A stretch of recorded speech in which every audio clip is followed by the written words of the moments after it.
Thank you once again and enjoy the presentation. Cool. Thanks for having me. So you're saying presentation, but this will not really be a presentation. I mean, there will be a little part of presentation, but the idea is really that this is code reading in practice. So maybe 5-10 minutes I'll be speaking, and then I hope that you'll actually really join me in doing some exercises. So you just asked me if recording was okay. So recording is totally fine, but it might not be so useful to participants later on to watch the video, because we're really going to do some hands-on code reading. And so I hope everyone's up for that. Because code reading, like many things, is very much a thing that you learn also by doing, and specifically by doing it together. So for the past, well, basically all of Corona, so almost 3 years. For the past 3 years, I've been facilitating what I've been coming to call code reading clubs. And the idea of a code reading club, that's what we're going to do today as well, is that you come together with a bunch of people, and together you're going to read a piece of code with different viewpoints. So what I have been experiencing when I'm reading code, and what I've also seen with other people, is that while we have so many different strategies for writing code, right? You can write code, you can start writing, you can design on a whiteboard, you can do TDD. There's so many different ways that we know to write code, but then you read code. What I do still, even though I've practiced this a lot, if I have to read something unfamiliar, like, you know, a library on GitHub that I may or may not want to use, I open the code, I read the code, I scroll up, I scroll down. That's it, right? That's the things you do. You read it, then you read it again. And the whole idea that we've been doing with Code Reading Club is, what if we have different little exercises that allow you to read code every time in a different way to slowly build up a mental model? Because this is always going to be hard. Sadly, I have no like magic. Oh, if you just do this, then you can read any piece of code in 5 minutes. It will always be hard work, but just having the strategy, read it and read it again, is not so very useful. So what we're going to do today is we're going to do a few exercises. The whole code reading club, what will be in the book, has like dozens of exercises, but we will do 2 or 3. Let's see how far we get, just to give you a sense of what type of different exercises you can do if you start to read code. So the whole goal of code reading is the deliberate practice of reading unfamiliar code. Not just practice, deliberate practice. Like if you want to do some sort of sport, right? If you want to get better at tennis, yeah, you can do lots of tennis, you will advance, but it is better to do specific exercise. Like, oh, if you go to a tennis trainer, they will say, oh, today we do a backhand or forehand 100 times. Like, this is a part of our craft that we're improving. That's also the goal of deliberate practice. And as I said, the exercises is to help you to do something more than just, I don't get it, I can read it again. Or even worse, I have also been guilty of this, and I know some of you might have also been guilty of this. Oh, I do not understand anything that my coworker wrote in this function. I will simply throw this code away, write it again, because it will be easier that way, right? And this is such a waste of energy. And I've been doing this code exercises also within companies, within teams. And then you see that there's really this dynamic. Yes, I always write code like this, and then he always refactors it in that way because he doesn't understand. And then you can just, you know, if you're a little bit better at reading, you can also be maybe a better teammate, because you can handle more different ways that code is written. Finally, this is not the goal, but it is a nice side effect. What we have been seeing, what I have personally been experiencing, and also what other people have given as feedback to me, is if you read code a lot, you will also write better code, right? That's definitely not the only goal. But now if I'm writing code, because we do this every month, I have some resources at the end of the slide deck. Every month I'm jumping into an unfamiliar code base, different languages, always stuff I don't know. So I've been really like getting used to reading code. Now I know what type of information is helpful to newcomers. So very often, if I'm now writing code, I put something in there like breadcrumbs, right? For example, something like if you write a very weird method with some sort of exception, like there's an if for a super special case, You document the special case. You say, this is here. I make this programming language, right? It's multilingual. And one of the languages we support is Thai, and Thai doesn't have spaces. This makes it really, really different from all the other languages that we support. So we have some sort of special edge case for handling non-spaces. It's so useful if it's called handling spaces, because that's what it does. You don't want to put handling Thai there because it's more generic than that. But writing down there, this is here because Thai doesn't have spaces. This is probably something most people in our code base are like coming from English language cultures. This is something they don't know. So they're like, why would you handle spaces like that, right? That is definitely the type of comments that, because you're exposing yourself all the time to unfamiliar code, you're like, oh, it would be so useful if I understand why it's there, not just what it does. So that's the type of thing, the type of sort of, you have more empathy for readers that might come from reading code a lot. What we're going to do next, I'm not going to give you the code yet, because what happens is if I give the code, you start reading the code. We never hand out the code link before the session starts, because what we will do in the first exercise is, well, it says right there, first glance. We're going to look, you are going to look at the code for 1 or 2 minutes. I will see whenever everyone's ready. And really the goal is to get a first impression. And just to point out that a few rules for Code Reading Club, there's no right and wrong. It's not like I have a secret right answer, right? It's like, oh, your first glance should definitely be line 7, right? Who would look at something else? There's no right or wrong. We just want to see, like, what is the first thing you look at? And this, we found, all of the reading is very, very dependent on what people know, on their prior knowledge. If it's a language you know really well, or if it has concepts you know really well, you tend to focus on different things. If you're confronted with a programming language that's totally unfamiliar, you will look at syntax for like, what is that bracket doing there? Whereas if you more or less know what it does, then you will look at different things. A few more rules for Code Reading Club that we tend to have. We tend to be nice to each other, but also important, we tend to be as nice as possible like the person that wrote the code. So we try to refrain from saying things like, why would you ever write something like that, right? Because you don't know the context. Maybe this was a beginner. Maybe there was a deadline, like literally tomorrow. So try to not comment on the writer of the code or about the code being bad or stupid, right? We have all of us have written code that's very, very bad in various ways. So we're here to learn, we're not here to criticize. And I will share what the origin of the code is at the end of the session. Try also not to make more guesses than are necessary, right? If in the first glance you know exactly what the code does because you are the author or you've worked on this code, don't spoil it like for the rest of the people. Try to stick with the exercise and don't say, oh, I know everything. Sometimes we have this and it just like spoils the fun for everyone. So those are the rules. I will put a link to the code in the chat. This is not a regular GitHub link. This is a special link with special features from a tool that we made for code reading specifically. You do not need the features yet, but if you click on the link, you'll see the code in sort of a raw format. So it doesn't have syntax highlighting. All of that stuff is like by design. I will stop this share for a bit. This is all by design, right? So do not copy paste this into your editor. That's not the goal of what we're doing. We will get to all of that.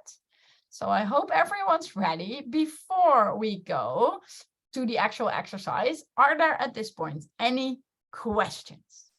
Anything you're like, I'm not sure about? Looking at the chat.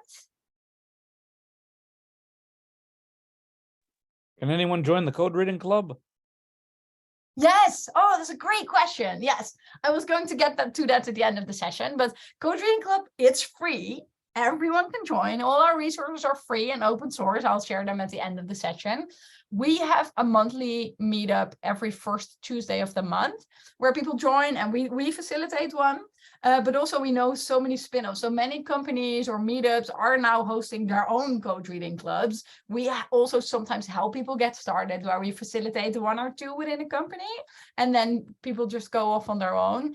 All of that is entirely free. We're happy to help. We have a Discord where people can ask questions. So anyone can join any level. As you see in the exercises, you really don't need to have lots of deep knowledge. You can even, and I have done this, do it with code base and a language. You don't even know what the language is. The exercises still make sense. So I'm going to paste the link to the code. You can look at it. And I will paste a second link also in the chat. And this is for a Jam board. Maybe I can show the Jam board real quick. That's probably going to be useful. Just so people know. Sorry, what was that? The audio dropped for a little bit.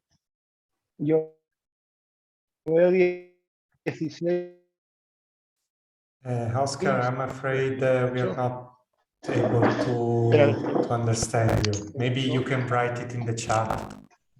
Yes, that was spotty for a bit. So what we're looking at now is the Jamboard. So once you've looked at, you've given the code. La copia local que traigas se ejecutará con cada copia, sobrescribe la hora local de los... I can see who's making the sound. Can you see this, Federico? Because I'm screen sharing. Yes, I should be solved now. Sorry. That's okay. So whenever you had a good look at the code, when I share it, the next link that I will share is what you're seeing right now. This is the Jamboard that we will use. All of us collaboratively can type there, but you cannot see who has typed what, just so everyone feels comfortable sharing something. You can take one of these post-its and you put your glance right there, right? So this is the first thing you're seeing. Maybe you're seeing this is JavaScript, for example, or this is Pascal, whatever the language is. That's something you could note. You can put whatever you want there. If we have too few sticky notes, you can use Command D to duplicate the notes so you can make a few more. So this is the first glance. If you want to reflect on your exercise a bit, you can also say here, I think the first things I'm seeing, 1 or 2, they jumped out at me because, and then you can put some, because I love Pascal, for example, right? Maybe that's the reason. So you can do this, but depending on your prior knowledge, maybe you're also only focusing on the first glance. Maybe you're also putting a reason there. So the first link I'm putting in the chat is the code in our tool. And the second link is the Jamboard. You can all go here. You don't need to do anything else. Go here. I will say 2 minutes to look at the code and put your first glance there. Here we go.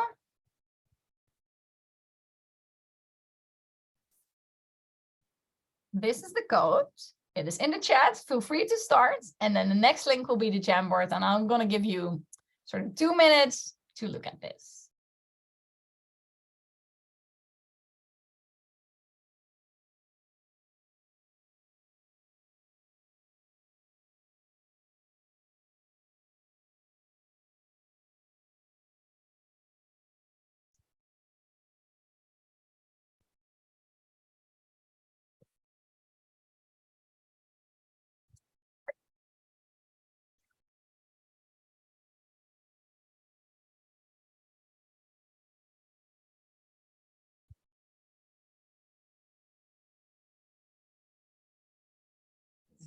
I think the link is not public for the Jamboard. Really? Oh, I set it to... Oh, anyone with a link. Yes, you're right. Now it should do it. Sorry, I forgot to click a button. It should work now. Thanks.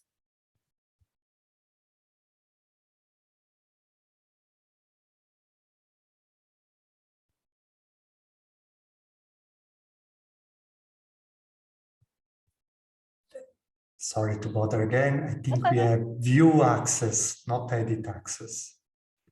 Okay. Yes, you're right. Okay. Now it should be okay.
Okay, I'm sort of seeing the Jamboard calm down, which is always the call for me, like, oh, no one is moving that much anymore. So I give you a time frame, 2 minutes, maybe sometimes it's too short, sometimes it's too long. But if you still want to put something in the Jamboard, do it quickly while I share my screen again, and then I will share the Jamboard with you all. So you can see, of course, you can already see everything from everyone. But what I usually do is I sort of look at everything that's there, and then we talk about it a bit before we go to the next exercise. What I'm also doing, and what you can do for the next exercise, is group similar cards together. This is why I love the Jamboard a bit. So here I'm seeing TypeScript. This is TypeScript. Okay, it's TypeScript, right? So I can mix these together so it's easier to talk about it. Here's another one. It's TypeScript. It's something with text and color. At a glance, it's TypeScript, but this person is also saying, I think it's code from Visual Studio Code. This person is also saying that. I'm gonna remove this one because that's a bit too much detail for now, because many people are so focusing on what the code is doing. It is Visual Studio Code stuff for syntax highlighting. A lot of focus on visibility, access control. Someone is saying this is borderline talking about code quality. I wish it wasn't a functional style. Someone is saying TypeScript. Very interesting remark here. Someone is saying it's partially generated, and they're also putting some syntax there that probably pointed them towards that direction. So it's sort of a half yellow, half pink post-it note, because why you're seeing that is sort of in the second half. I didn't entirely recognize the language. That's fine. That's definitely not necessary. It seems readable if you know JavaScript. Maybe other people suggest TypeScript. Someone is saying colorization and highlighting makes me think it has something to do with the syntax highlighting. Yes, that's may or may not be something that we will indeed see later on. I'm just going to do my slides like this. It's easier with swapping between the slides. Okay, so this is what we have done. Now what can be interesting is to look a little bit also, oh no, yes, there we go. To look at the different things that people have noticed, like why have we seen different things? So if we go to the Jamboard again, maybe someone wants to share. For example, the person that said this one or this blob, right? The person that's saying it's TypeScript, it's from Visual Studio Code, and it has something to do with syntax highlighting. Maybe you want to share either with chat or with voice if you're comfortable with that. Like, what were the parts of the code that made you think that it was syntax highlighting and that it was Visual Studio Code? I'm sort of curious to see what information from the code you were using. Anyone wants to share why they thought that? Yes, when I wrote colorization and highlighting, I was just copying a couple of terms that I think I read in the code itself. Yes, and that's really cool because that's more or less the next exercise that we're going to do. So for the next exercise, I will go in a different Jamboard slide. I will show you in a bit. The idea is that we're going to look at what different components are we recognizing in the code and what is a component. So you can look at different types of components. Sometimes you have objects, right? You have a class or you have a singular variable, and sometimes you have functions or methods.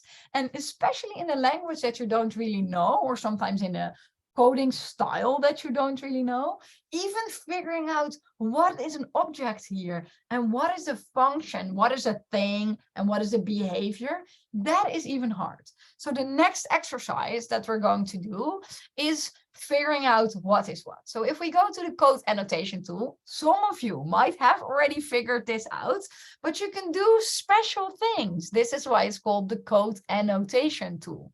What you can do, for example, is you can take something like this, and if you double click with your mouse, you see the colors appear, and then you can give it a color. So I can say, okay, this is pink, and then this is yellow, this is pink, and this is yellow. You're free to pick whenever, whatever.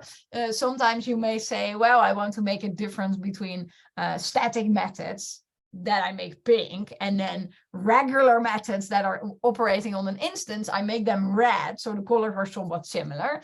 It's totally up to you. This is really a free-form exercise, but the idea now for the next exercise is you're going to try to figure out what is a thing that you give one type of color, and what is behavior, what is a function, what is doing something with a different color. If you're unhappy about your colors and you're really sad, you can clear it, and then everything goes away. And of course, you can also just use undo. So if you've made one color, you're like, no, I don't want that color, you can use Control-Z, or you can do undo here if you want to. So that's the exercise. There's no right or wrong. It's not like, ha, ha, ha, you all missed a method on line 23. 0 points for this exercise. The idea is we're engaging with code. Just try to figure out what are the components that you're seeing. If you go to the next slide, you can also do this on your Jamboard. You go to the next slide here. You see there are stickies for components. Just try to figure out what is what. Let's do one color here again. I will make one pink one. You don't have to pick these colors in your own. Oh, I have to do it like this. Yes, there we go. You don't have to use these colors in your own annotation, but we will do objects on the left-hand side, and we will do behavior or functions on the right-hand side. And again, I will give you a few minutes until the Jamboard has calmed down to figure out what is what.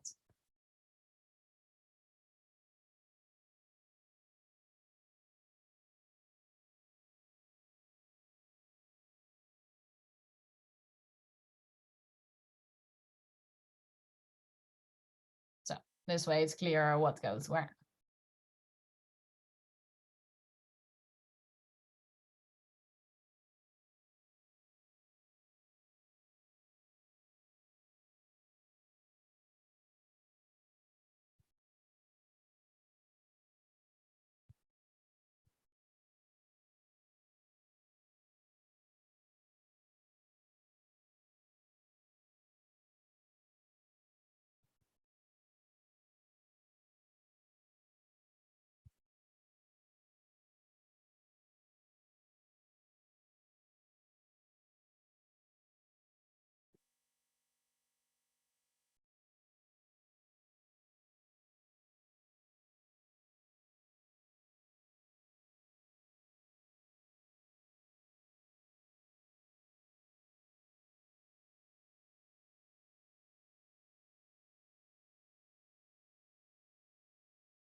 Cool. I'm seeing lots of activity in the Jamboard. Really great that people are actively participating. If you're still thinking, I'm going to give you like half a minute to finish your thoughts so we can move on with the next exercise.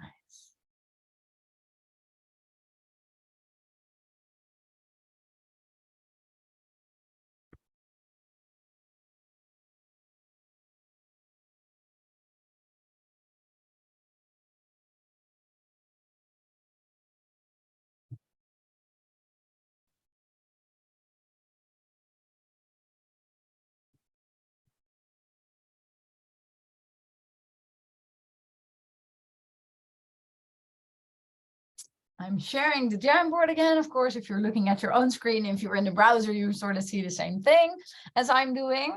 I'm so cool. There are so many different post-its. We won't be able to go over all of them, but we see some patterns emerging, right? Apparently this class color provider plays a big role because many people have selected this, and colorized brackets pair decoration provider is also named a bunch of times. So we're seeing some things that are apparently central to the code. Someone on the pink side is also saying, I would never structure anything like this. There's like a reminder that we're trying to be kind. We don't know what the context is here. Maybe they're using a specific framework that requires something like this. Actually, at one point in the code reading club, we were reading some code that I wrote. And then some people were saying, wow, you shouldn't do it like this. And then later on, it turned out that we are implementing a sort of framework that requires it to do it exactly that way. And then this person was like, I'm sorry, I didn't know it. It's like, this is why we don't, form opinions. That's not what we're here for. Many things also on the similar things in the pink side. Register theming participant is something that we're seeing a bunch of times. And just a little bit of reflection for me, what I like about this exercise is that it is very precise. While I'm looking at the code, it's, at least for me, I quickly get overwhelmed and sort of sad and embarrassed, like, oh no, I don't understand anything. And what this exercise does is it just makes it small. It's fine that you don't understand everything. The only thing we're doing is figuring out, is this a thing or is it doing a thing? That's the question. And just by looking at syntactic clues, right? If you look at the code again, let me switch to the other browser tab, then I can simply think, okay, get options. Well, this is probably a function because it has round brackets. That's a truth in almost any language. So I can just say, okay, this is probably doing something. So I'll just make that. And this on this change, what is this? Oh, there's an event here. This E is probably an event. So you really are focusing on small parts of the code. And this for me makes it really easy to not get demotivated and to think, oh, I will never understand everything, so I might as well give up. Because it's such a deliberate exercise, it tends to make it a little bit less overwhelming. At least that's how I experienced it, and this is what we're hearing as well. For the next exercise, we're going to continue on this looking at what's there in the code, but we're going to do it a little bit more precise. And this exercise usually is a bit chaotic, but it's sort of fun and good chaos. And it will be slightly different from the other exercises because we're going to do it in 2 phases, and people can independently of each other work on different phases. So just to take one example, what we're going to do here. Phase 1, on the left-hand side, we're going to put names that we found in the code. So again, it's very precise. You do not have to understand anything about anything. The only thing that we're doing in phase 1 is we're looking at names we're getting from the code. For example, this color provider here, I can copy paste it from the Jamboard. I can copy paste it from the code itself, or I can just type it, doesn't matter. So the goal of phase 1 is to just get as many names on the left-hand side as we can grab from the code. People can, as soon as I say go, can immediately start. Of course, try to look a little bit at what is already there. So you have to switch your attention a bit. Phase 2. So whenever there's enough in phase 1, phase 2 can start. In phase 2, the goal is to look at the domain. And then by domain, I mean the business domain. So the domain of what are we doing here? What are the concepts in the code that are representing the business domain? So for example, for color provider, that's a nice example. Probably provider is something that's coming from the language. I don't know, of course, I don't know the framework, and many of these words are a bit vague and could go either way. But my guess here for now is that provider is a thing that the language, programming language provides, whereas color is probably something that the code is doing. And we have more or less already found out that this is something to do with syntax highlighting. So I can take this color provider, I can duplicate it, I move it here, and I just simply delete the provider. So, hey, this domain has something to do with color. So I'm seeing some people are already starting. On the right-hand side, just I want to have words. So this programming stuff like only minimap decorations, that's not a word. Like a word that's in a dictionary. That's the goal of the right-hand side. We're trying to identify what this code is doing. What is the domain even? Looking at the variable names only. So some people have already started. For the rest, go ahead, start. Either, and this is good for beginners, just go to the code, pick a variable name and copy paste it in. People that already tend to have better grounding in the code can pick phase 2, pick a name, chop it into different parts and just give me domain names on the right hand side. Let's go. We take a few minutes for this exercise as well.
Yes, Federico, maybe you have been a bit over enthusiastic.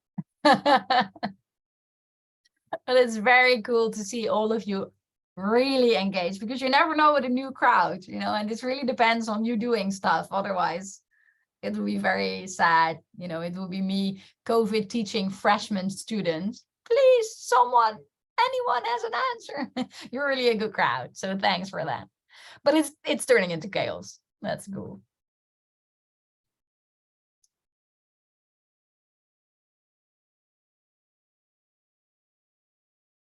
Gonna slowly start to share my screen again. If people are still working amidst the chaos, continue your work quickly. And then we can see what we have all found out together. So we are seeing some themes emerge, right? I'm gonna put some words together. So we have brackets and brackets and brackets. And we have text editor and editor, theming and theme. I'm going to put some things together so we can sort of see the different things. What we would do if we would be engaging, we usually do 1.5 hours or 2-hour sessions, but today is just like to give you a little taste. The next step that you could imagine us taking is that we go back from the concepts back to the variable names. And so, for example, we could say, okay, let's delete this text editor. We have the concept of editor. Okay. what variable names that we have on the left-hand side are covered now, and you can make them yellow or green or whatever. And then you can see what concepts do we have and what variable names remain. We don't really have time to go deeper in this exercise because I have another exercise that's also fun. But you can imagine that sometimes you have variable names that are left. And so this on did change, well, it's probably covered by change, but this get inline class name of level. We don't see everything. We see level, but this class name, is this something that really belongs to the programming domain, or is this something there? There's this inline. We have the concept of a line. Is this inline the same? So you can go back from the concepts that you have gotten from the variable names, go back to the variable names and see if there's variable names that you can't really classify, that don't really belong to something yet. And then you go back and forth. And now we've done one version of this exercise. So now we specifically looked at the business domain. But you can also imagine doing this exact same exercise, looking at the programming domain. So then you throw away everything that is the business domain and you keep something like decoration. Maybe you think, oh, this is a decorator. That's not the case in this code base, but that might be something that you classify in the programming domain, or something that is class or register theming participant. This registration is probably the programming concept of registering something together. So you can do this exercise two ways, and then figuring out, okay, what is the domain and what are the relevant concepts, but also what are the programming words here? What are the programming concepts that are present here, so that you can make sure that you understand all the programming content. Someone is saying, has anyone ever applied this approach to reading statutes and contracts? That's a great question. I have not, but I can see how this picking it apart is sort of useful for all sorts of more formal documents. I like your thinking. So you see how this exercise can be generalized, and we could spend, well, I'm sure we could spend another half hour about using this exercise, but I want to do like one more exercise because this is also very fun. For the next exercise, I want you to decide what you think are the most important lines. And you can put your line numbers here on the left-hand side. I put zeros everywhere, but you can take a line and then put the number there. Oh, put it sideways, so something like 40. And please do me a favor, it is nice if we try to order them a bit. So we have, how many lines do we have in the code? We have 129 lines. If your line is below 100, put it somewhere in the lower half, and otherwise put it in the upper half and try to organize it a little bit. If there's already, so if someone puts a 40 here, and someone else also wants to vote 40, put the 40 next to the other 40 so that we can see, oh, this 40 has already been chosen twice, or put a plus there, or a stripe or something, so that it gets somewhat organized. Then always the question of participants is, what is important, Felienne? Tell me how to choose an important line. This is up to you. This is really your own background. What do you think is important? And this exercise, just before you start, I want to point out why this is a useful exercise specifically for teams. If you do this with your team that you work on daily on code, then you get fantastic discussions about, okay, but what is important? And some people might say, well, I think the return line, like where information comes out of the code, is important. Other people might say, no, I think the API calls are most important, where this code is connecting to other code.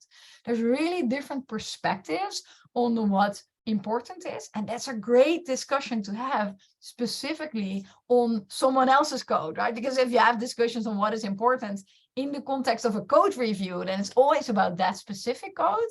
Whereas now it's so distant from what we normally do that it's like a little bit more chill. Okay, so start your voting. If you have time left, on the right hand side we have, I chose these lines because you are free, if you want to put arguments there for your choices.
Okay, a few more seconds to nail in your votes and to write down your description of why this is important.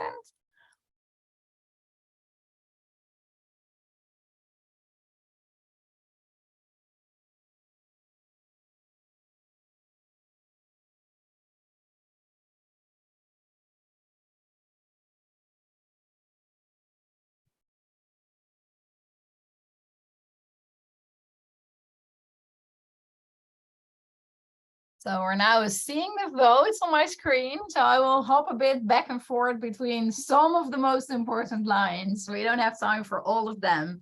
And some of the arguments in the code.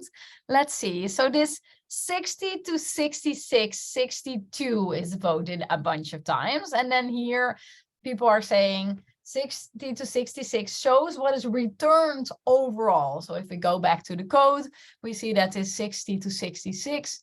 This here. This is the part that's being returned. So you see, this is a specific perspective on what is important. This is the thing that it is emitting, so to say, whereas someone else is saying totally different perspective. Maybe this is the person that asked about legal documents, because this is the person that says, well, 2 and 3 are most important because this is where the license is, right? This makes a lot of sense. In my book that is not ready, but almost, we talk also about different perspectives on reading code.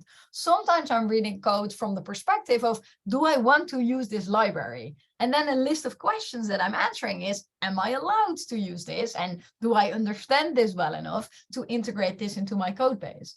If that's the mode of reading you're doing, then definitely 2 and 3 are the most important.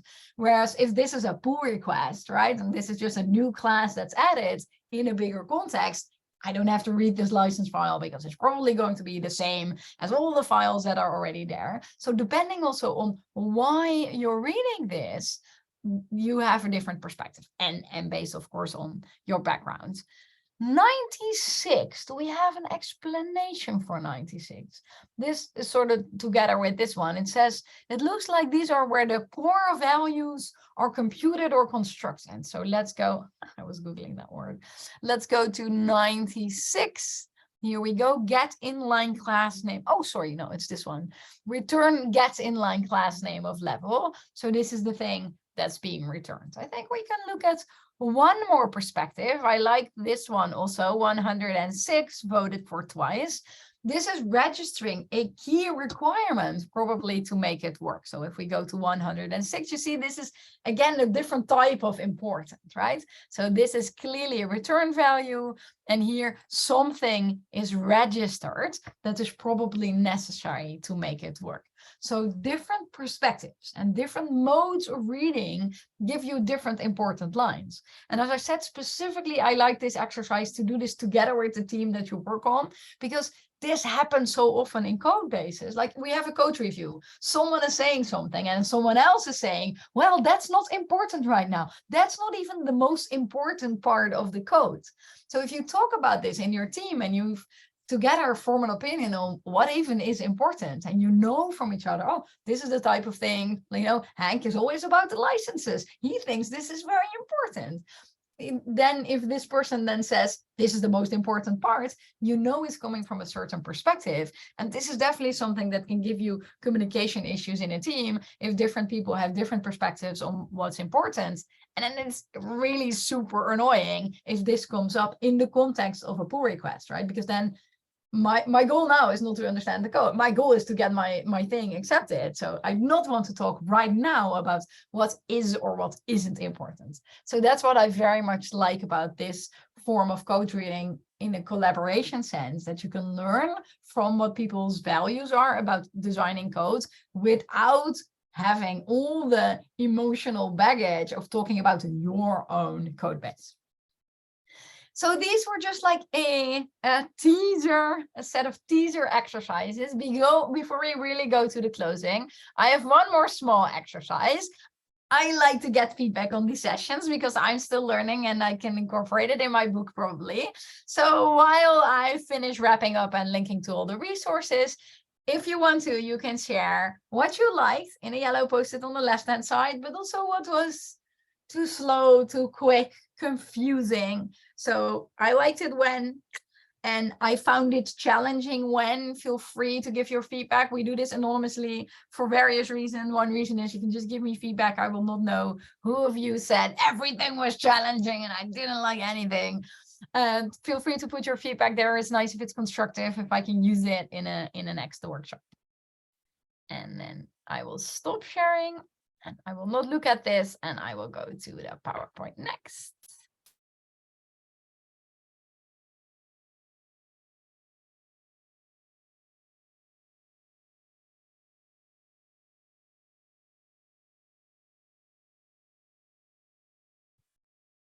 Well, maybe it's just better if I go to the website.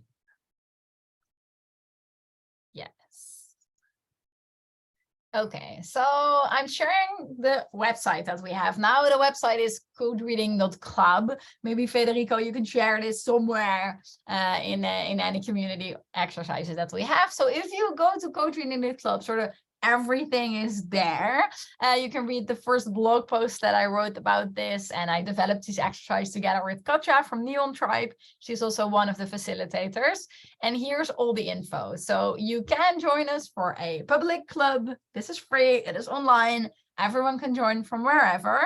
Our next, we should update this, I'm seeing. Our last one was December. Our next one will be January 3, and they're always 5 p.m. CET. So that's the exact same time that this meeting also started. So that's the time.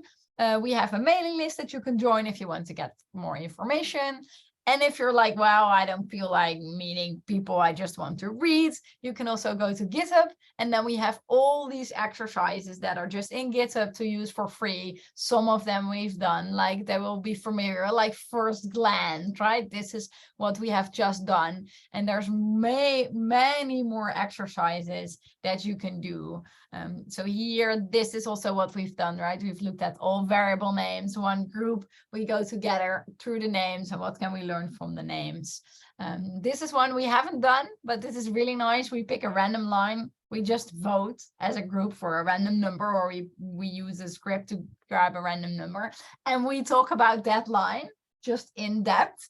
And that's always very interesting and very different from the exercises we've done so far, because that was all very high level. And then we really zoom into the details. So just to give you an idea, all of these resources are free. Joining a code reading club is also entirely free. So if you feel like joining us, our next one will be, as I said, Tuesday, January 3rd. I will make sure that the website will be updated. And then we always have a facilitator and a piece of code. Our facilitator group rotates. So sometimes I'm just a participant and sometimes I'm a facilitator. And we also sometimes have community facilitators. So if you're like, oh, I really want to join this club and I want to help run it as well, then we're also always open to community collaborators that facilitate a meeting. And with that, I think we have a few minutes left for Q&A if people want to ask questions in the chat or with voice, whatever you're more comfortable with. So you say in the web page that there's a link to the theory behind this. Could you give a quick synopsis of what those theories are? Yes, read The Programmer's Brain. Already did. So my Okay, first good. book, for the people that don't know, the first book I wrote is called The Programmer's Brain. It appeared with Manning 2 years ago. And that talks about what are the cognitive processes that happen in your brain if you process code. And that's sort of exactly the backgrounds. So there are some videos of me doing summaries of the book as well. But that is the theory that we're aiming at here. And I've read the book and it's excellent. Thank you.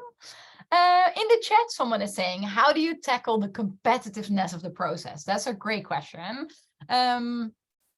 Yeah, to address it, like one of the things I try to address is saying it's not a competition. It's not about getting the right answer. It doesn't matter if you're wrong. Do not spoil the answer. But this is something, especially if you are thinking about doing this as a group in your company, doing it every time, you have to balance people that are more beginner and people that are more experienced. This is one of the things that makes facilitating these things sort of harder. I see 2 hands raised. Nico, do you want to go first? You're first in line for me. Sure, thanks. how many people are there usually in this club? Because now we have, I don't know, 20, 30 something, Yeah, and 20. it already turned pretty chaotic, especially these Yeah. find names exercises. Yes. So usually we're a bit smaller, but it really depends. We've had clubs with like 4 facilitators and 2 participants, but usually it's around 10. So that is a bit better. And then if we have bigger groups, so we started off in this meetup today a bit smaller, and then more people joined as we got started. Of course, that's not a problem. But usually if we have groups that are a bit bigger, we use 2 Jamboards. We just make, this people on the left-hand side are A, or, everyone with a first name before K is group A, and the second last names are group B, and we have 2 disjoint Jamboards. Whenever you're sort of over 20, that is the preferred approach, to have less chaos. And then you can also have breakout rooms to discuss with those 2 smaller groups, and then you come together because you do discuss the same code base. So that is an antidote against chaos. But sort of chaos, well, you have also sometimes have to embrace the chaos. It's a bit part of it. That's what you do. You do some exercises, sort of, you have some time for yourself, and then you go to the group, and then you go alone again. That's a bit of a balancing act for sure. This group was slightly too big for one Jamboard. I give you that for sure. Thanks. Thorsten, do you want to go next? Yes, so I want to ask, what about using some tools to support the program reading? So, for example, doing some data flow analysis or other program analysis tools. So do you have any recommendations about this? Yes, that's such a great question. So sometimes we have deliberate exercises. We didn't have one today, but in another training I did a few weeks ago, we had one extra exercise, and there the exercise was, okay, now do this same exercise in IDE. And then we all reflected upon, okay, how does an IDE help and hinder, right? Because you have really nice features, like if you want to understand what is related to what, you do like right click and then it finds all dependencies. This is nice, but then if you click one, the IDE goes there and then you lose your context. So it's very interesting that sometimes it helps and sometimes it also distracts. Such a dependency extraction tool also can be overwhelming. Like, did you have a specific tool in mind that you use? I'm curious to learn about your process. Indeed, I'm still looking. So I have some insights in the techniques from program analysis, but still, I'm not sure how to make use of this. Yeah, this is like a question. So I would like to hear your experiences from this. Yes. So my experience is sometimes they help and sometimes they hinder. I've done some work early in my career actually specifically on extracting data flow diagrams from source code. And it sounds like the magic bullet, like, oh, I want to understand the dependencies. Let's just make a diagram. But any reasonably sized code base, the diagram is a spider's web, right? Everything is related to everything. And very often you have specific questions. So one of my dreams, and I know I'm now so old that I know I will not achieve all of my dreams, but one of my dreams is that someone that isn't me with a lot of spare time designs an IDE specifically for code reading. Because I think the way it is now, IDEs are made for writing, and they have some features that may be helpful a little bit with reading, but they aren't designed for reading. Whereas research shows, I'm gonna throw in a bit of research, that we spend like 60% of our time as developers reading. Features are. So yes, it would be very cool to get your reflection also. What tools do you use? Maybe we can have another session about that. Like, what is helpful and when is it helpful? I don't think, like, as a field, we have good theories at the moment for when those type of tools are helpful. I would say a small code base, yes, it's helpful. Larger code bases, less helpful. And often, of course, people that work on IDEs are maybe aiming for a specific type of code base for a specific type of use. They tend to work really well for medium-sized code base, but also for monolingual code bases. Like if you only do C or only do JavaScript, that's great. But if you have a backend that is Python and a front end is JavaScript, and you also have HTML and CSS, no one visualizes that properly. So I think there's still like some learning. Mind is saying the 60% would be higher if we would goof off less. Probably true. Any other questions? Because we're sort of approaching or we have already passed the top of the hour, and maybe people have other obligations afterwards. So if there's maybe one final question so we can wrap up the session, everyone can go about their day or evening or morning. What do you think of literate programming?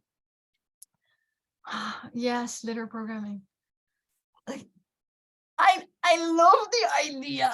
And I think we so this was an idea that was dead. Like, so for people that don't know, literate programming is the idea to mix code and text and documentation so that it becomes one story of what's going on.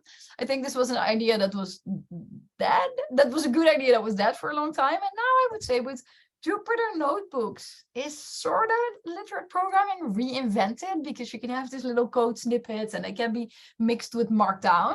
I do also think that, again, everything has pros and cons. The difficulty is that if you have, this is specifically Jupyter Notebooks implementation of literate programming, if you have separate cells instead of one code base, then many tools, both computer tools, but also mental tools that we have, sort of stop working. We're very much married to the idea that everything in a file will be executed. And if you separate that, it might have benefits, but it also breaks your mental model. So yeah, it's such a good idea. Why isn't it there? I don't know.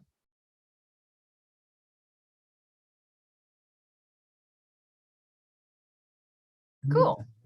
Maybe we run out of questions, so we can let you catch the train.